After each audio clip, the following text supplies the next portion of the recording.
नमस्कार। आज के इस खास विश्लेषण में हम एक बहुत ही दिलचस्प और जरूरी विषय पर बात करने वाले हैं। एंडेंजर्ड स्पीशीज यानी खतरे में पड़ी प्रजातियां आखिर होती क्या हैं और इन्हें बचाने के लिए वनतारा का जो मिशन चल रहा है ना, वो असल में है क्या।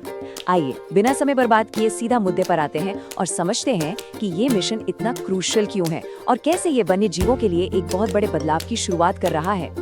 5 लाख से भी ज्यादा। जी हाँ, 5 लाख। ये कोई छोटा मोटा नंबर नहीं है। मतलब लिटरली ये एक ऐसा आंकड़ा है जिसे सुनकर ही हैरानी होती है। जरा इमेजिन कीजिए, एक ही जगह पर इतने सारे जीवों का होना।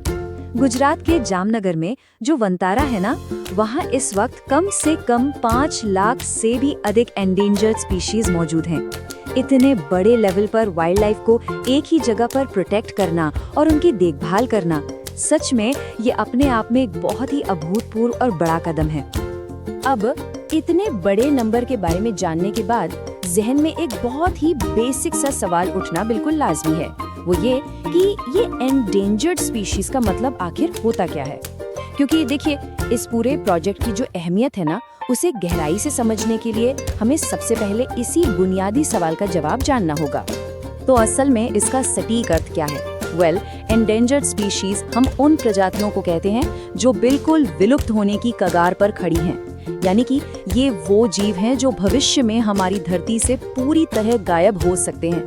और सच कहा जाए तो ये एक बेहद गंभीर विषय है, क्योंकि जरा सोच कर देखिए, अगर एक बार कोई प्रजाति हमेशा के लिए खत्म हो गई, लुप्त हो गई, तो उसे वापस लाना बिल्कुल नामुमकिन है। ये एक ऐसा नुकसान है जिसकी भरपाई कभी नहीं की जा सकती। और ठीक यहीं पर वनतारा जैसे मिशन की असली अहमियत हमारे सामने आती है। होता क्या है कि इन बहुत ही ज्यादा सेंसिटिव और खतरे में पड़ी स्पीशीज को खास तौर पर रेस्क्यू करके वनतारा लाया जाता है और वहाँ इन्हें पूरी तरह से सुरक्षित रखा जाता है। ये सिर्फ कोई आम फैसिलिटी या केंद्र नहीं है, बल्कि जो जीव विलुप्त होने के खतरे का सामना कर रहे हैं, उनके लिए ये एक सुरक्षित घर की तरह है।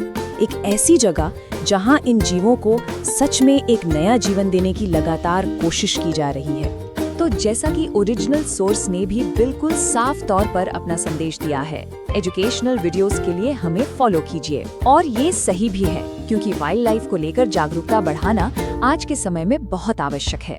खैर, आज के इस विश्लेषण को खत्म करने से पहले एक बहुत ही गहरा सवाल है जिस पर हम सबको सोचना चाहिए। अगर वनतारा जैसे इतने बड़े रेस्क्यू मिशंस मौजूद ही नहीं होते, तो क्या भविष्य में आने वाली पीढ़ियां इन खूबसूरत जीवों को कभी अपनी आंखों से देख पाती? ये वाकई में एक ऐसा गंभीर सवाल है जिस पर हम सभी को सामूहिक रूप से विचार करना चाहिए।